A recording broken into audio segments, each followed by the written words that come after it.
selamat datang di channel Alfi99. Jangan lupa untuk subscribe, like, dan komen ya. Terima kasih.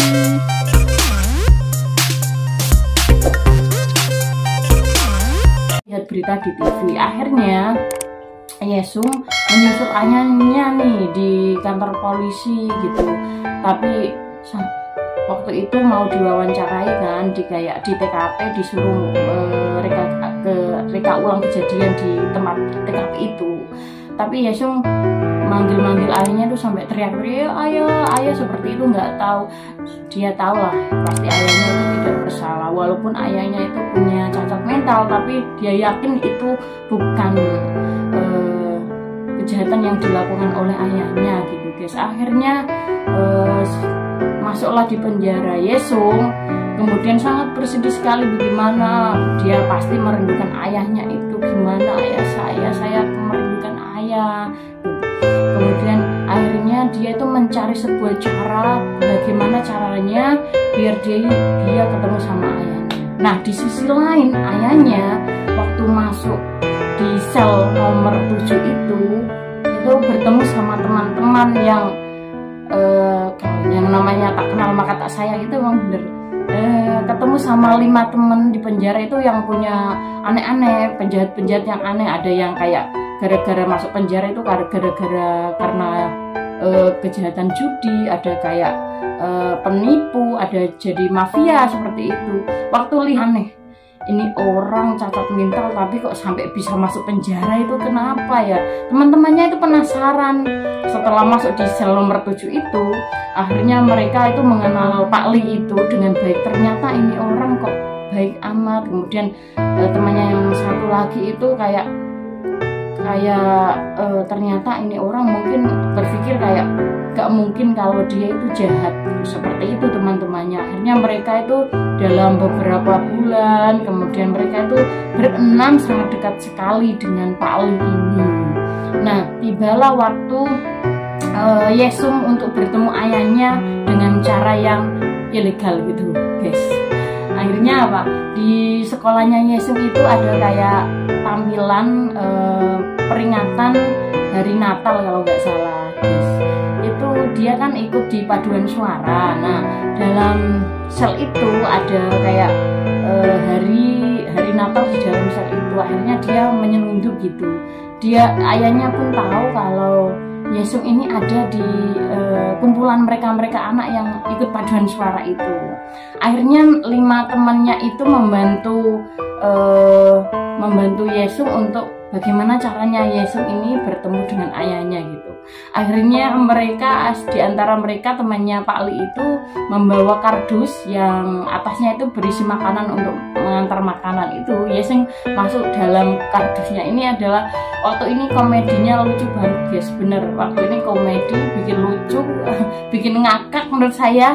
Nah setelah itu bertemulah mereka. Nah bertemulah rame-rame lah di sel nomor 7 itu.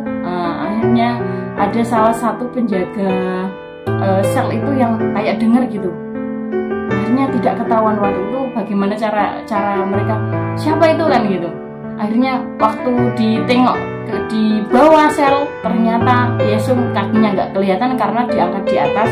Nah waktu itu diperiksa di atas, itu Yesung ditaruh di bawah. Ini bikin ngakak banget adegan ini, aku suka banget loh.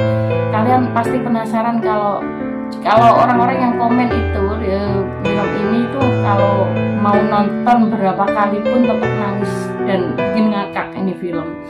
Nah kelanjutannya akhirnya tibalah waktu sidang untuk Pak Li ini. Dia waktu itu kan sudah menjelaskan kepada teman-teman, misalkan nanti kalau kamu ditanya itu kamu harus jawab yang jujur ya gitu. Udah dikasih pelatihan mempraktekkan bagaimana cara dia itu melakukan hal itu, kok bisa seperti itu, kamu punya motif apa gitu. Ternyata waktu sidang sudah dikasih pelatihan sama teman-temannya itu di dalam sel itu, ternyata sebelum hari hanya nih si Pak Li ini diancam nih sama komisaris. Komisaris ini adalah orang tua dari anak perempuan yang meninggal itu guys. teman-temannya waktu persidangan sampai terbengong-bengong, kok Pak Li jawabnya seperti ini. Dia ternyata mengakui kesalahan, padahal dia kan tidak bersalah, tapi dia diancam untuk mengakui bahwa itu adalah motifnya dia kepada anak perempuan si komisaris itu.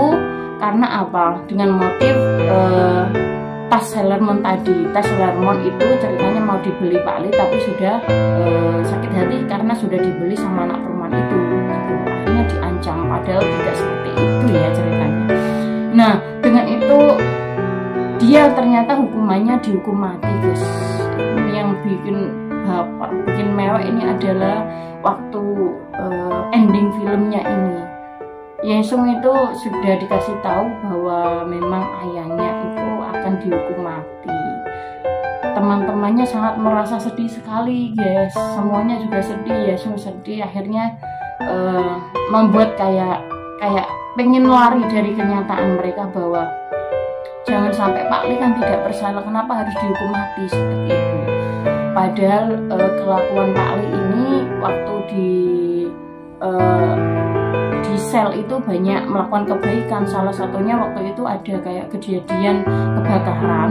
Nah, kepala sipir itu di dalam sebuah ruangan, kepala sipir itu terjatuh, hampir tidak selamat, tapi diselamatkan oleh Pak Li. Dari situ kepala sipir itu juga ikut berpikir, ini orang kayaknya orang baik, tapi kenapa kok sampai memperkosa seorang anak perempuan, kayak tidak percaya gitu.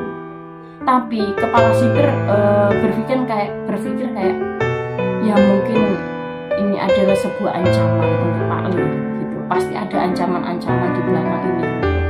Nah, setelah itu teman-temannya kayak mencoba membuat sesuatu, membuat balon udara yang kiranya itu nanti akan dibawa terbang oleh Pak Li dan Yesung ini, guys. Tapi yang namanya firasat buruk itu pasti ada. Ternyata sudah dibuat lah, naiklah itu Yesung sama ayahnya di balon udaranya. Waktu baru naik ke atas gitu sedikit, ternyata balon udaranya nyangkut, guys. Jadi tidak bisalah balon udaranya itu pergi. Akhirnya keesokan harinya tibalah waktu eksekusi itu. Pak Li akhirnya dihukum mati. Aduh, ini yang bikin mewek juga lagi waktu perpisahan antara Yesung itu sama ayahnya Pak Li ini. Aduh, saya asli nangis banget kalau lihat film ini. Berkali-kali saya walaupun nonton tetap mengeluarkan air mata. Jadi kalian kalau mau nonton film ini itu siapkan tisu aja. Oke, dari film ini kita itu dapat ambil pelajaran banyak sekali ya, guys ya. Oke, yang pertama ada apa? Kasih sayang seorang ayah itu sangat tulus sekali, itu pasti benar. Ayah itu rela berkorban demi ayahnya, itu pasti. Rela banting tulangnya, nggak peduli deras, hujan ya, badai, tapi bagaimana caranya untuk menafkahi anaknya ini, itu adalah seorang ayah. Tapi saya garis bawahi ya, ini adalah ayah yang baik gitu. Oke, pesan kedua ada lagi ya, dimanapun kita, entah itu di kalangan orang yang tidak baik, dimanapun kita, kalau kitanya itu baik, pasti nanti orang-orang seperti itu akan berbalik baik kepada kita. Itu adalah orang baik. Makanya kita itu jadi orang itu berusahalah untuk menjadi orang yang selalu baik, walaupun di lingkungan itu tidak baik gitu. Banyak orang yang jahat dengan kita, tapi kita balas dengan kebaikan. Itu akan orang-orang kalau udah capek pasti akan baik sendiri sama kita. Itu pesan yang kedua. Pesan yang ketiga, film ini itu dalam banget gitu. Memang di dunia ini ya, itu kayaknya orang yang banyak uangnya itu di mana-mana dihargai gitu, yang semena-mena gitu. Artinya kalau kita sudah berurusan dengan negara, pemerintahan, pelayanan negara, apalagi ini adalah kejahatan aparat polisi, itu kayaknya mikirnya itu kalau orang yang berduit saja lah yang mau ditanggapin gitu kasusnya. Padahal kalau ini cerita ini itu kenyataannya di situ. Jadi kalau Pak Ali nggak punya apa-apa, beda dengan yang komisaris tadi, punya wewenang, punya apa, jabatan yang termasuk jabatan itu berhubungan dengan polisi, itu kayak benar-benar jadi orang semena-mena. Dimanapun Anda berada, tetap jadilah orang baik ya. Oke, sampai sini cerita aku tentang film Miracle in Cell Number 7. Oke. Terima kasih, kurang lebihnya mohon maaf. Semoga apa yang saya ceritakan itu bermanfaat untuk kalian semua ya. Oke, terima kasih. Matur nuwun. Wassalamualaikum warahmatullahi wabarakatuh.